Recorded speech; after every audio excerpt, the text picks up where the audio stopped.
बचपन में मैं साइकिल लेके स्कूल जाता था। एक दिन साइकिल पंचर हो गई। साइकिल पंचर मतलब टायर पंचर हो गया।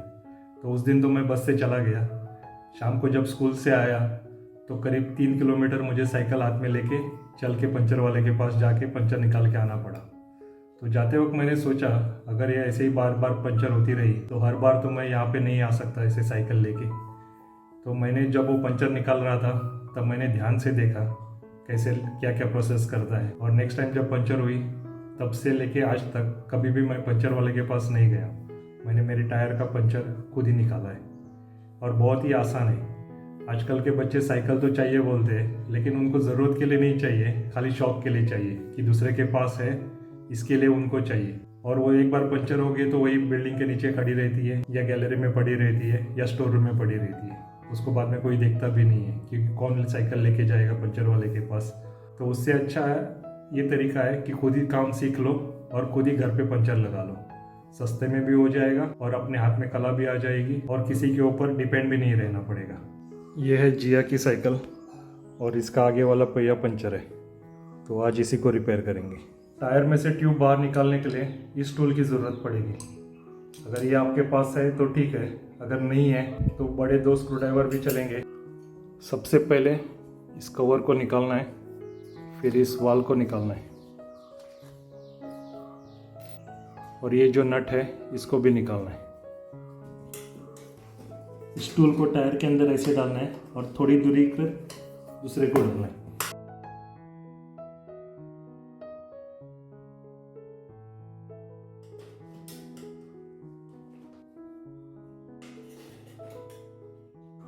फिर जहाँ ये वॉल है उसको ऐसे अंदर प्रेस करना है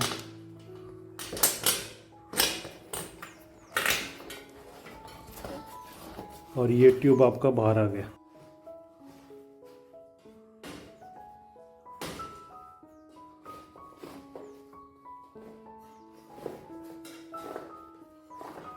पूरा टायर निकालने की ज़रूरत नहीं है, चाहे तो आप निकाल भी सकते हैं, लेकिन ये इस तरह से अगर ट्यूब बाहर निकालेंगे, अभी इसमें थोड़ी हवा डाल के पानी में इसको ट्यूब को डाल के देख लेंगे कि कहाँ पंचर है।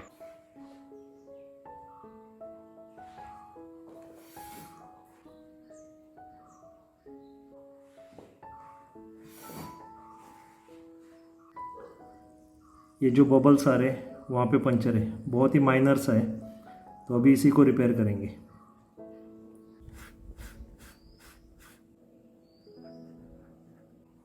इसको अभी मैंने मार्क कर लिया है, लेकिन पहले और भी कहीं पंचर है तो देख लेता हूँ।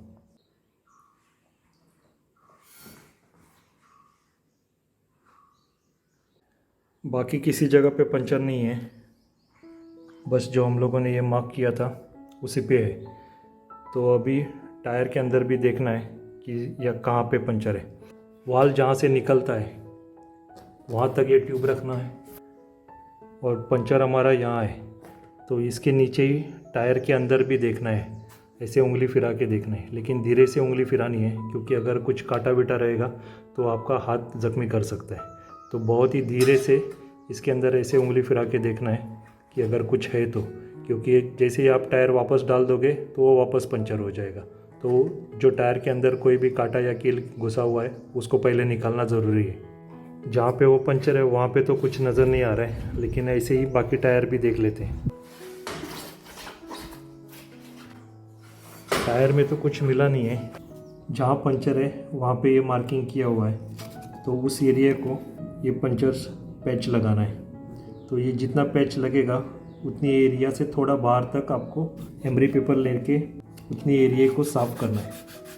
साफ़ करने से ये फ़ायदा है कि ये इतना पार्ट खुरदरा हो जाएगा और उसके ऊपर स्टिकर अच्छे से चिपकेगा। ये ट्यूब को जो शाइन है उसकी वजह से वो स्टिकर चिपकता नहीं है, तो ये उसका ऊपर का एक छोटा सा लेयर हम लोग निकाल देंगे। अभी इसको सॉल्यूशन लगा के फिर पैच लगाएंगे। ये रहा सॉल्यूशन, 10 रुपये में मिल जाता है और ये 5 रुपये का, तो 15 रुपये में आपका पंचर लग जाएगा।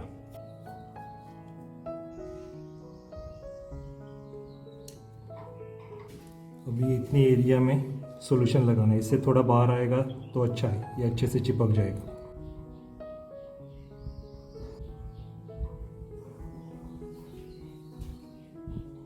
और ये स्पेशल टेक्निक है, जब ये सॉल्यूशन लग जाए इसको डायरेक्ट आग लगा देने की। कोई डरने की बात नहीं है, ट्यूब नहीं जलेगा, ये इसको खाली गर्म करेगा ये इतनी एरिया को। फिर ये स्टिकर ऐसा निकालना है और बराबर होल को सेंटर में रख के इसको प्रेस करना है, बस इतना सा काम है। और ध्यान से इस ट्यूब को अच्छे से पैक करके रखना है, नहीं तो ये सॉल्यूशन जल्दी से सूख जाता है। तो अभी ये नेक्स्ट टाइम के लिए भी आपको काम में आएगा। इसको थोड़ा ऐसा प्रेस करके इसके अंदर कुछ भी हवा नहीं रहनी चाहिए, बस इस बात का ध्यान रखना है। 2-4 मिनट में ये अच्छे से सूख जाएगा, लेकिन इसमें फ़ौरन से हवा भरने की गलती नहीं करनी, थोड़ा फिर भी इसको 1-5 मिनट टाइम देना है ताकि ये अच्छे से सूख जाए। एंड टड़ा, डन, ये आपका पंचर लग गया। अभी इस ट्यूब को टायर के अंदर डाल दूंगा और फिर इसमें हवा डालूंगा। जो ये होल वाला पार्ट है जहाँ पे ये वाल्व जाएगा, वो वाला पहला पार्ट डालना है।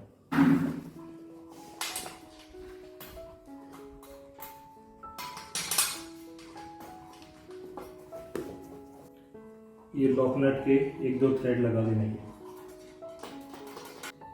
और फिर ये वाल्व डाल के थोड़ी सी इसके अंदर हवा भर लेनी है।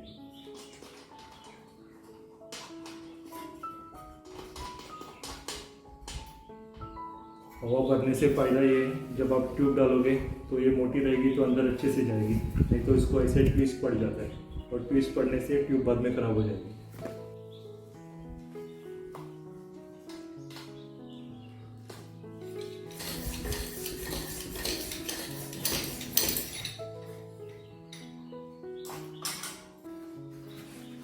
बस इतनी हवा काफ़ी है।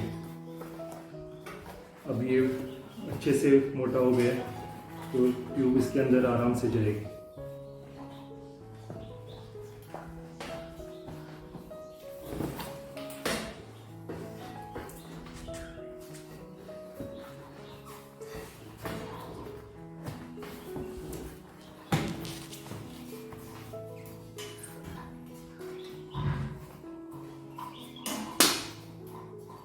और फिर ऐसे ही हाथ से ही जितना टायर जा सकता है उतना टायर अंदर डाल देने का।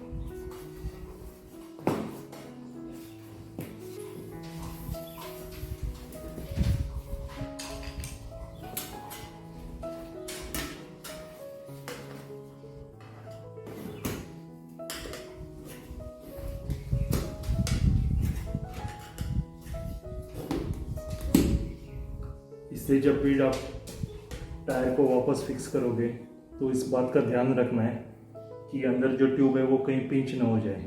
अगर पिंच हो जाएगी तो ट्यूब अंदर से पंचर हो जाएगी।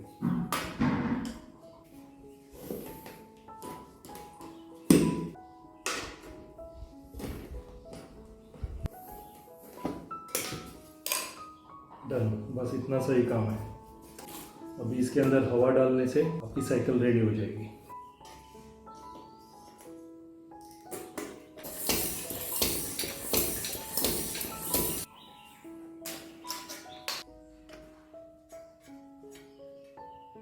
और थोड़ी सी मेहनत के बाद ये पंचर लग गया।